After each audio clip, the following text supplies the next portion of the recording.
È sempre 25 novembre, uno slogan che ha sicuramente preso alla lettera questo imprenditore palermitano. Si chiama Massimo Carollo, titolare di una nota fabbrica di dolci assieme ai figli che ha sede a Carini. Ebbene, la sua idea è stata quella di assumere 8 donne vittime di violenza domestica, un grande gesto in un momento storico per il nostro paese.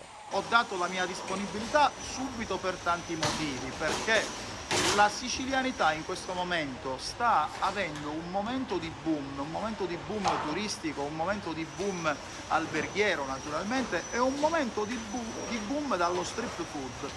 Noi, essendo produttori di pasticceria siciliana e di dolci siciliani, ma soprattutto anche di food come i calzoni, come tantissime altre specie, abbiamo avuto un incremento della richiesta, incremento che si sta trasformando in assunzioni di posti di lavoro, e allora questa cosa mi ha fatto subito riflettere, perché aiutare chi sta male e non avere il solito curriculum che gira politicamente è una cosa importantissima.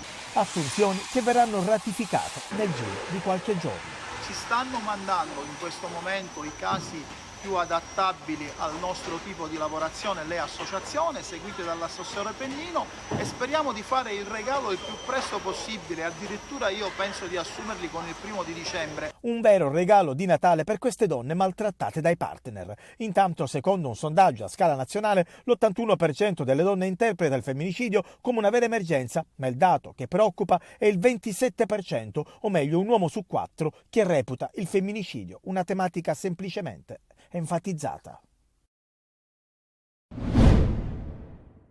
Si è mostrato impassibile di fronte alla lettura della sentenza, che lo ha nuovamente condannato all'ergastolo per omicidio aggravato e occultamento di cadavere, confermando la decisione in primo grado. La Corte d'Assise d'Appello di Palermo ha inflitto infatti la massima pena per Pietro Monreale, allora 19enne, accusato di avere ucciso e dato fuoco a Caccamo, nel Palermitano, nella notte tra il 23 e il 24 gennaio 2021, Roberta Siragusa, la sua fidanzata, che aveva solo 17 anni. Respinte così tutte le tesi della difesa dell'imputato, che sino all'ultimo ha sostenuto non vi fosse alcuna prova contro il suo cliente.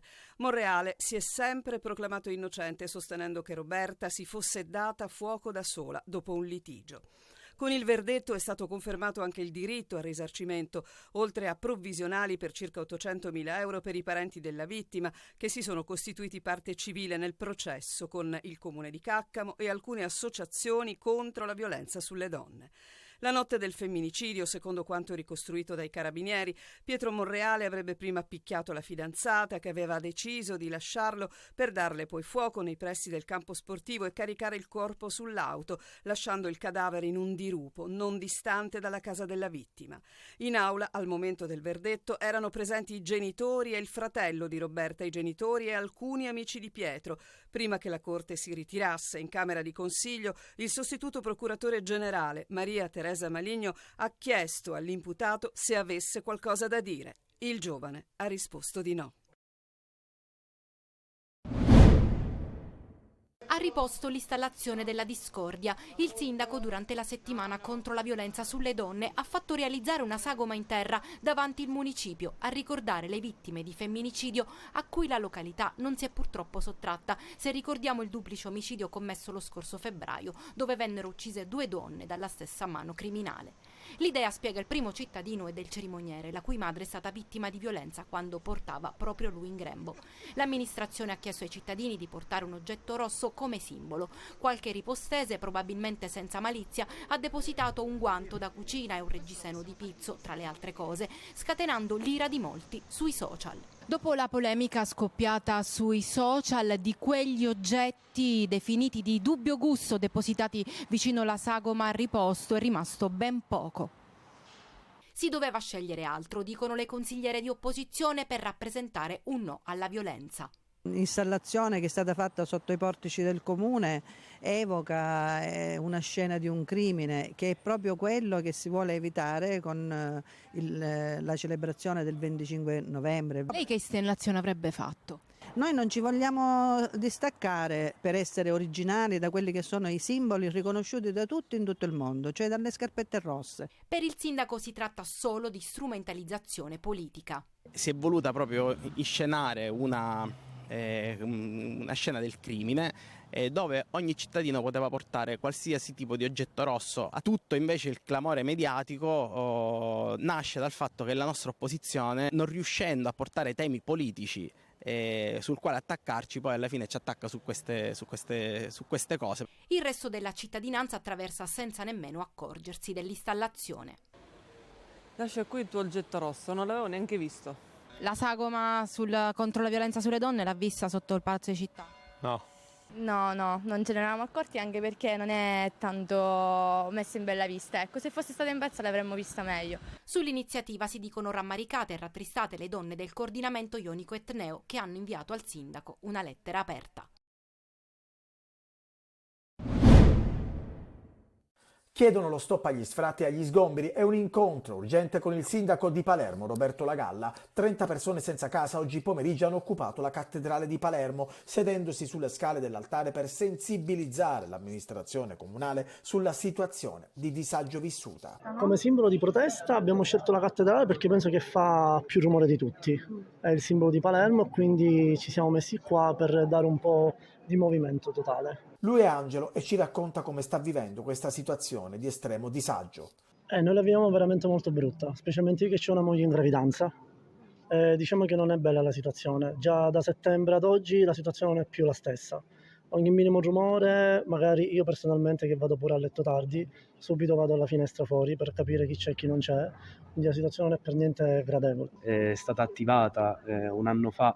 È stata la proposta per la modifica di un regolamento per l'acquisizione dei beni confiscati dall'agenzia, che possano così poi essere sanate tante occupazioni di questa città, a partire dalle mobilitazioni che sono state fatte un anno fa dalle famiglie in via Riccardo Valentini. Il problema è che il sindaco ad oggi è fermo ancora lì, questa proposta di modifica del regolamento non è ancora arrivata, tante parole sono state dette, ma nei fatti ancora siamo ferme e fermi a quella situazione lì. I senza casa continueranno a manifestare anche nei prossimi giorni. La casa è un diritto, dicono, perché non possiamo averla pure noi? Sono notizie con il contagocce. 2 sacerdoti siracusani indagati per presunti abusi sessuali. Una vicenda arrivata direttamente negli uffici della procura, che ha già interrogato decine di persone. Un'indagine allo stato embrionale di cui la Curia di Siracusa dichiara di non essere a conoscenza. Non dobbiamo temere di proclamare la verità, anche se a volte scomoda, ma piuttosto di farlo senza carità, senza cuore, scrive in una nota oggi l'Arcidiocesi, citando le parole di Papa Francesco, mettendo in guardia però contro l'informazione scandalistica. Un altro caso che potrebbe allungare il numero dei preti pedofili. Qualche anno fa la denuncia di un giovane di Francofonte, oggi maggiorenne, che aveva raccontato di avere subito violenze da un sacerdote dall'età di 9 anni fino ai 18. L'udienza preliminare per l'ex cappellano militare è fissata per il prossimo 16 gennaio. In carcere a 83 anni è finito l'ex arciprete di Augusta, condannato per abusi sessuali ad oltre 5 anni. Scandali che purtroppo si ripetono in tutta Italia. Secondo un censimento indipendente, negli ultimi 15 anni sono 164 i preti pedofili condannati, altri 166 sono denunciati, 88 i casi solo segnalati dalle vittime, per un totale di 418 preti coinvolti, oltre 29.000 le potenziali vittime.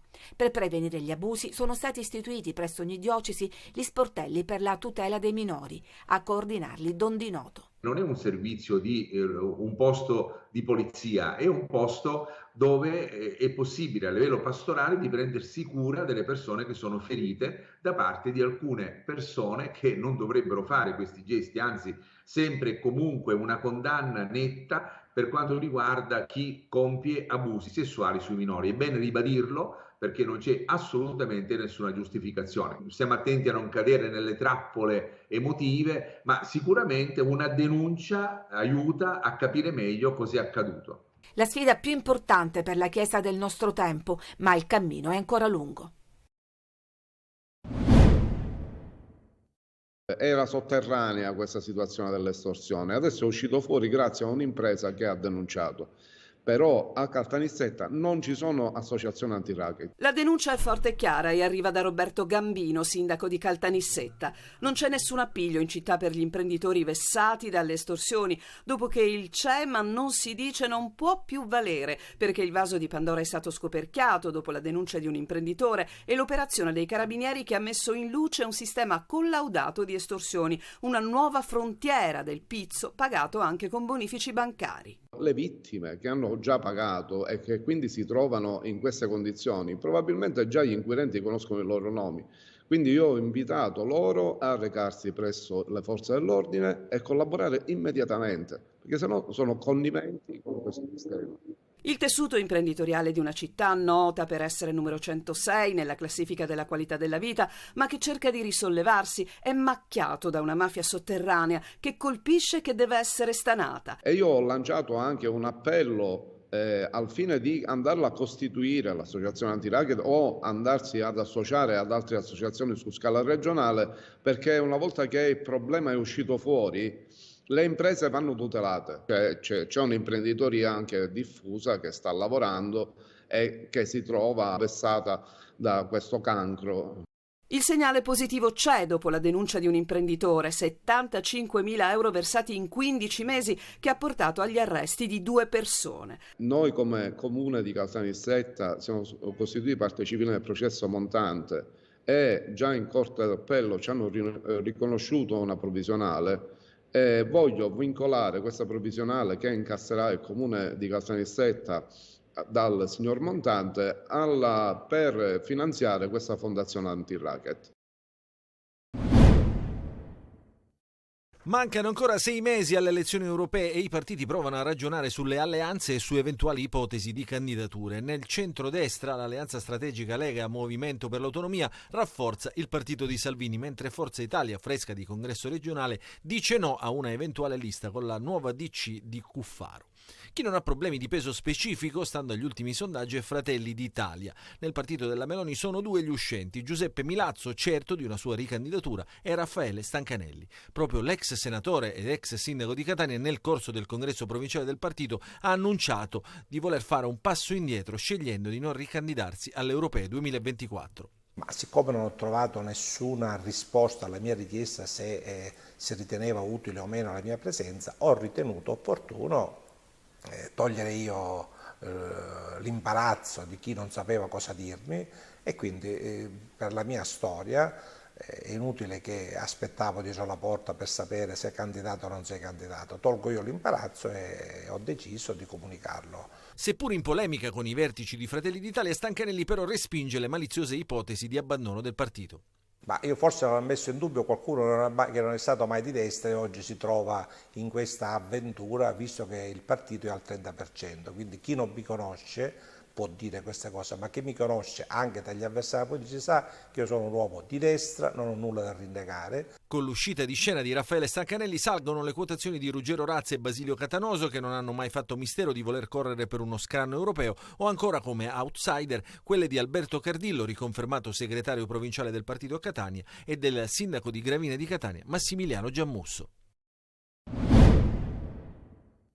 L'offensiva è lanciata. L'obiettivo è riportare ordine e sicurezza sui luoghi della Movida a Catania, come a Palermo. Nel capoluogo etneo la mano pesante disposta dopo una serie di incontri del Comitato per l'Ordine e la Sicurezza Pubblica sembra stia dando i primi frutti, con multe a raffica per una serie di violazioni nel centro storico, dalla sosta vietata alla guida senza casco o patente, passando ai controlli alle piazze di spaccio o alle occupazioni di suolo pubblico. In prima linea polizia, carabinieri, guardia di finanza e vigili urbani, intervenuti in modo massiccio anche nel perimetro del Castello Orsino, che in passato è stato teatro di scorribande di giovinastri scooter. Lo abbiamo più volte documentato nei nostri servizi, cui si riferiscono le immagini. Schiamazzi, impennate ed acrobazie varie che non potevano essere più tollerate e che in effetti, su disposizione del questore Bellassai, sono state contrastate dalle forze dell'ordine, anche se occorre non abbassare la guardia. La costante presenza di uomini e mezzi e quindi un maggiore presidio hanno evitato intrusioni dai varchi secondari nella zona di piazza Teatro Massimo,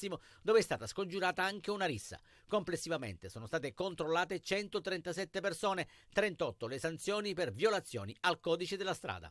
Se la movida è stata tenuta a bada, un episodio inquietante riguarda ancora una volta la MTS. Dopo le aggressioni agli autisti, questa volta è stato preso di mira un bus, il Librino Express, in transito sul viale Moncada. Sull'episodio vige il massimo riservo. Sembra che il mezzo sia stato raggiunto da un proiettile vagante o sia stato oggetto del lancio di una o più pietre. 2 i vetri andati in frantumi in contemporanea per una vicenda che presenta ancora molti lati oscuri e su cui i vertici della MTS hanno imposto il silenzio. Da Catania a Palermo, dove la movida è stata più movimentata, con 2 agenti finiti in ospedale per un'aggressione in via dei Chiavettieri, calci, pugni ed anche una bottiglia in faccia per uno degli operatori che sono stati costretti a chiedere rinforzi. Solo a quel punto il gruppetto di balordi è riuscito a scappare. I 2 poliziotti sono stati portati in ospedale. La prognosi è di 10 e 6 giorni.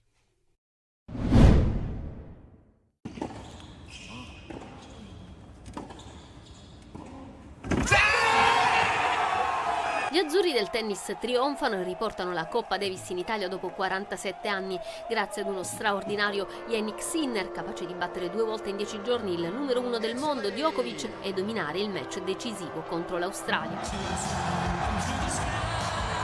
L'effetto Sinner è dirompente e si vede sui campi di casa nostra. E sugli spalti si iniziano a vedere anche dei costumi interessanti, come i Carota Boys, sono vestiti interamente di arancione a forma di carota. Richiamano il colore dei capelli di Sinner perché Sinner durante i cambi di campo ogni tanto mangiava le carote, non più la banana.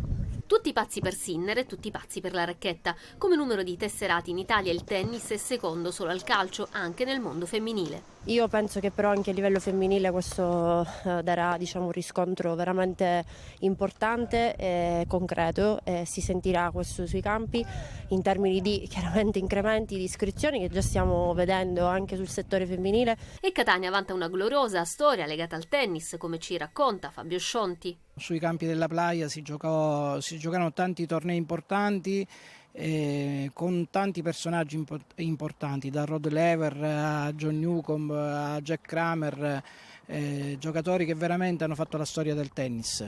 Proprio in questi giorni il Circolo Monte Catira ospita il torneo ITF maschile.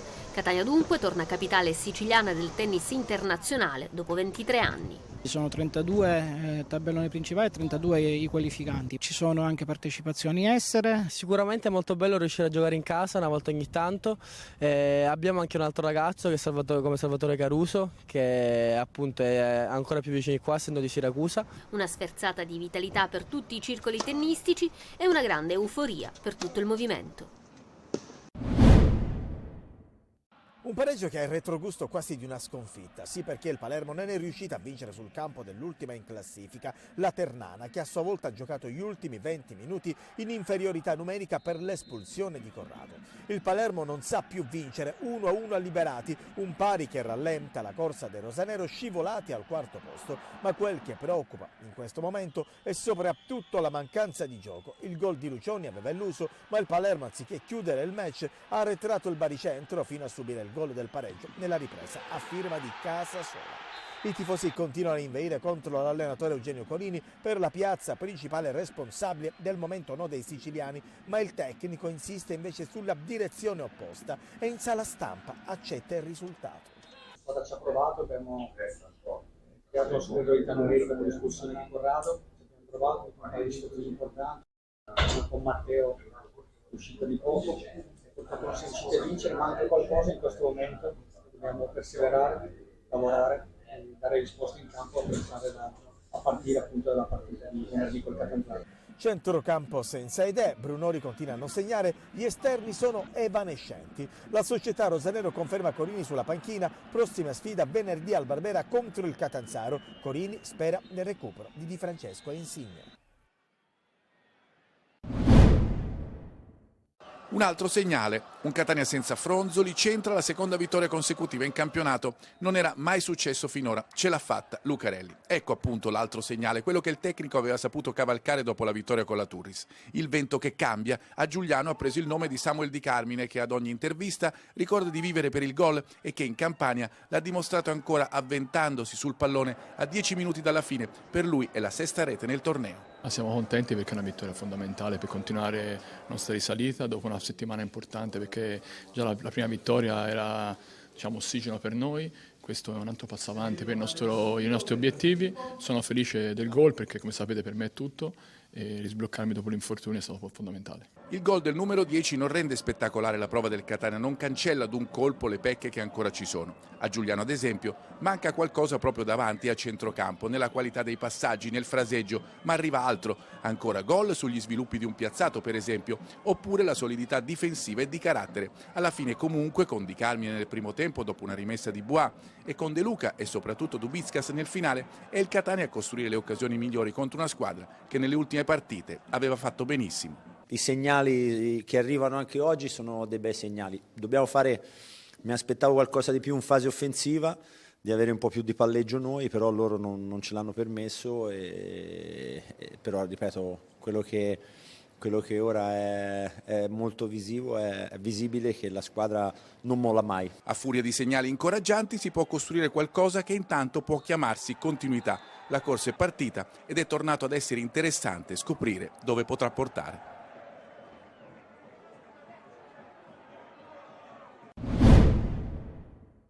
Giacomo Modica sulla strada di Gaetano Auteri. La crisi del Messina, inchiodato ad 11 punti anche quest'anno come nel precedente, sembra senza fine. Salvezza lontana, incubo play-out e pericolo ultimo posto in un novembre disastroso. 5 sconfitte di fila e nessun gol, appena 2 punti negli ultimi 8 incontri. Sciotto, contestato dai tifosi, nega rinforzi dal mercato degli svincolati. Tiene Modica, magari nell'attesa delle sue improbabili dimissioni, e sfida il destino per un'altra impresa. L'unico a parlare nel Messina dopo il KO contro la Juve Stabia è stato il direttore sportivo Domenico Roma, altro esordiente in terza serie. Purtroppo il periodo ci dice che ci castigano ad ogni situazione e arriviamo per l'ennesima volta con le ossa rotte.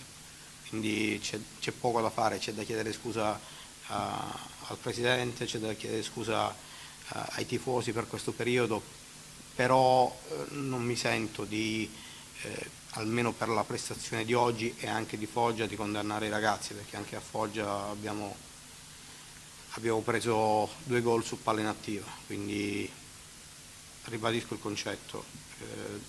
Noi sicuramente un confronto con il Presidente, con la proprietà, perché è giusto che sia così, però l'unica strada che io conosco è il lavoro. Sabato prossimo Messina è impegnato nello scontro salvezza a Teramo contro il Monterosi per evitare l'ultimo posto.